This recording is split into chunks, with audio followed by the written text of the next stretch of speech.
प्रभु यीशु मसीह के नाम की स्तुति हो। मैं परमेश्वर का धन्यवाद देता हूँ कि परमेश्वर ने मुझे इस वीडियो के द्वारा कुछ बातें शेयर करने का मौका दिया है। मसीह में मेरे प्यारे भाई और बहनों, हम जानते हैं हमारे आजू बाजू ने कोरोना महामारी ने भयंकर तबाही मचा रखी है। फिर भी इस समय हम परमेश्वर के वचन को ऑनलाइन यहाँ पर सुन रहे हैं। ये परमेश्वर का हमारे ऊपर किया हुआ अनुग्रह है।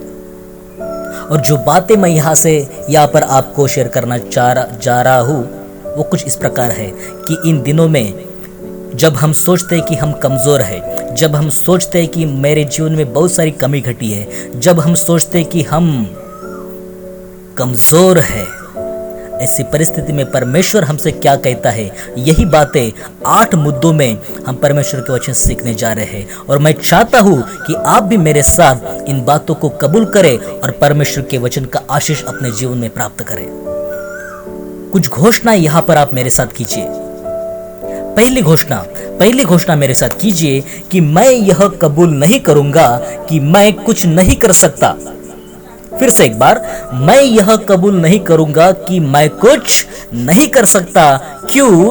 क्योंकि फिलिपियों की पत्री अध्याय 4 वचन 13 में लिखा है, जो मुझे सामर्थ देता है उसमें मैं सब कुछ कर सकता हूं। जो मुझे सामर्थ देता है उसमें मैं सब कुछ कर सकता हूं। अनेक बार हमारी आजू बाजू की परिस्थिति को देखकर हम कह सकते हैं कि ऐसे परिस्थिति में हम क्या कर सकते हैं, मैं क्या कर सकता हूं। और अगर ऐसा कोई सोच रहा है तो मेरे प्यारे भाई और बहनों, मैं आपको प्रभु के वचन से बोलता हूँ। प्रभु का वचन खुद हमसे ये कहता है कि जो हमें सामर्थ देता है उसमें हम सब कुछ कर सकते हैं। इसलिए प्रभु की महिमा हो। दूसरी घोषणा यहाँ पर आप मेरे साथ कीजिए, मैं मेरे जीवन में किसी भी प्रकार की कमी घटी को कबूल नहीं करूंगा। फिर से एक बार, मैं मेरे जीवन में किसी भी प्रकार की कमी घटी को कबूल नहीं करूंगा। क्यों?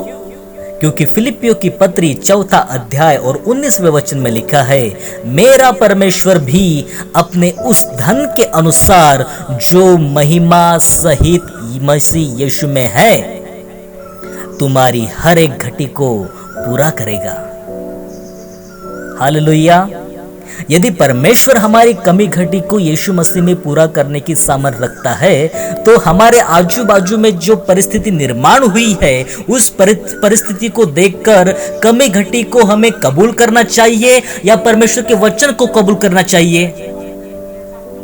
परमेश्वर के वचन को हमें कबूल करना चाहिए। तीसरा मुद्दा, तीसरी घोषणा मेरे साथ आप कीजिए, मैं जीवन में आने वाले किसी भी भय को कबूल नहीं करूंगा। मैं मेरे जीवन में आने वाले किसी भी भय को कबूल नहीं करूंगा। क्यों?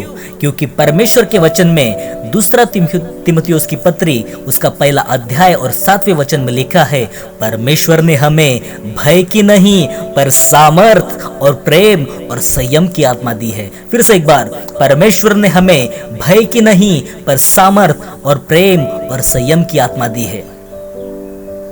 इसलिए भय को अपने जीवन में कबूल ना करें, क्योंकि हमें परमेश्वर ने सामर्थ की आत्मा दी है।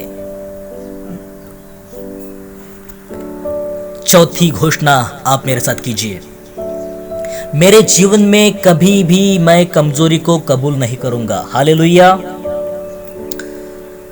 मेरे जीवन में मैं किसी भी कमजोरी को कबूल नहीं करूंगा। क्यों? क्योंकि भजन संहिता 27वां अध्याय और 7वें वचन में लिखा है, यहोवा परमेश्वर मेरी ज्योति और मेरा उद्धार है, मैं किससे डरूं?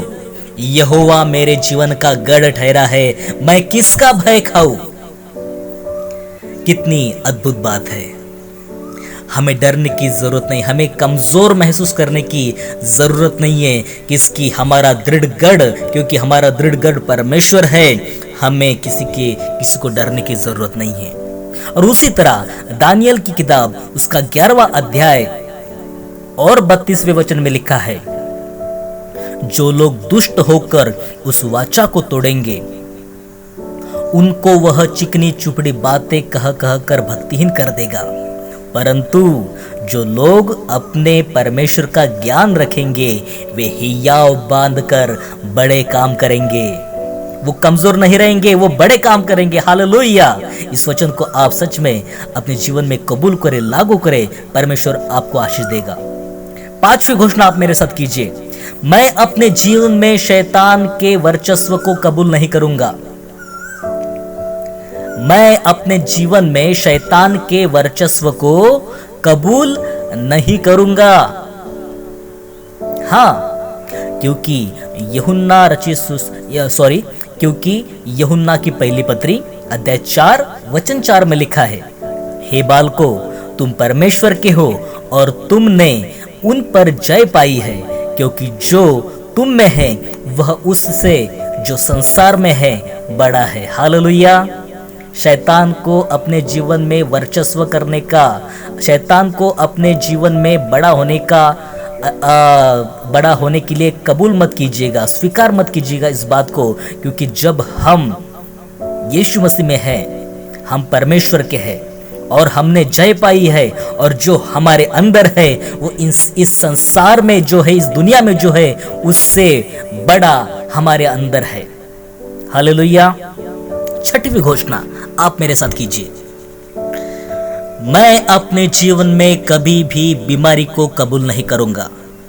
हाँ मेरे भाई और बहनों, घोषणा कीजिए इस बात को, कबूल कीजिए इस बात को, स्वीकार कीजिए इस बात को कि मैं अपने जीवन में कभी भी बीमारी को कबूल नहीं करूंगा, बीमारी को स्वीकार नहीं करूंगा, क्योंकि ये वचन आपके लिए और मेरे लिए लिखा है। यशायाह की किताब 53वां अध्याय वचन 4 और 5 में लिखा है कि निश्चय उसने हमारे रोगों को मतलब यीशु मसीह ने निश्चय उसने हमारे रोगों को सह लिया और हमारे ही दुखों को उठा लिया, तो भी हमने उसे परमेश्वर का मारा कूटा और दुर्दशा में पड़ा हुआ समझा, परंतु वह हमारे ही अपराधों के कारण घायल किया गया। वह हमारे अपराधों अधर्म के कामों के कारण कुचला गया, हमारी ही शांति के लिए उस पर ताड़ना पड़ी कि उसके कोड़े खाने से हम लोग चंगे हो जाए, उसके कोड़े खाने से हम लोग चंगे हो जाए। उसी प्रकार मत्ती रचित सुसमाचार 8वां अध्याय और 17वें वचन में लिखा है, ताकि जो वचन यशायाह भविष्यवक्ता के द्वारा कहा गया था वह पूरा हो। उसने आप हमारी दुर्बलताओं को ले लिया और हमारी बीमारियों को उठा लिया है। इन दोनों वचनों को आइए हम सब अपने जीवन में कबूल करें कि परमेश्वर यीशु मसीह ने हमारी दुर्बलताओं को और हमारी बीमारियों को उठा लिया है। हालेलुया। सातवीं घोषणा आप मेरे साथ कीजिए, सातवीं बात को परमेश्वर के वचन से मेरे साथ कबूल कीजिए और अपने आप के जीवन में घोषित कीजिए कि मैं अपने जीवन में चिंता और निराशाओं को कबूल नहीं करूंगा, स्वीकार नहीं करूंगा। मैं अपने जीवन में चिंता और निराशाओं को कबूल नहीं करूंगा, क्योंकि पहला पत्रस 5वां अध्याय और 7वें वचन में लिखा है, अपनी सारी चिंता उसी पर डाल दो क्योंकि उसको तुम्हारा ध्यान है। हाँ मेरे भाई और बहनों, परमेश्वर को हमारा ध्यान है। हम सबको चाहिए कि हम अपना पूरा भार, हमारी चिंताएं, हमारी सारी निराशाओं को प्रभु यीशु मसीह के हाथ में दे दे, उसको हमारा ध्यान है। उसी प्रकार पहला कुरिन्थियों अध्याय 6 और 19 में लिखा है, क्या तुम नहीं जानते कि तुम्हारी देह पवित्र आत्मा का मंदिर है जो तुम में बसा हुआ है और तुम्हें परमेश्वर की ओर से मिला है और तुम अपने ही नहीं हो। हमारे अंदर परमेश्वर की आत्मा है, हम परमेश्वर का मंदिर है। इसलिए चिंता और निराशा को अपने जीवन में कबूल ना करते हुए मसीह यीशु के वचन को, पवित्र और जीवित वचन को अपने जीवन में कबूल कीजिए। आठवीं घोषणा मेरे साथ कबूल कीजिए, घोषित कीजिए, मैं अपने जीवन में कभी दंड को कबूल नहीं करूंगा। फिर से एक बार, मैं अपने जीवन में कभी दंड को कबूल नहीं करूंगा। क्यों? क्योंकि रोमियो की पत्री 8वां अध्याय और पहले वचन में लिखा है, अतः अब जो मसीह यीशु में है उन पर दंड की आज्ञा नहीं, क्योंकि वे शरीर के अनुसार नहीं वरन आत्मा के अनुसार चलते हैं। हालेलुया। फिर से एक बार इस वचन को मैं दोहराता हूं, अब जो मसीह यीशु में है उन पर दंड की आज्ञा नहीं, क्योंकि वे शरीर के अनुसार नहीं वरन आत्मा के अनुसार चलते हैं। हालेलुया।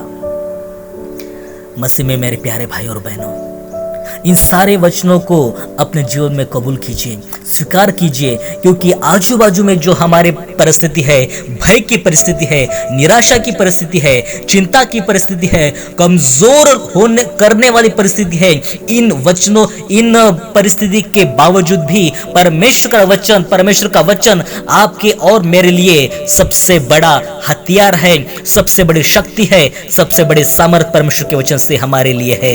हालेलुया। परमेश्वर इन वचनों के द्वारा हम सबों को बहुत बड़ी आशीष दे।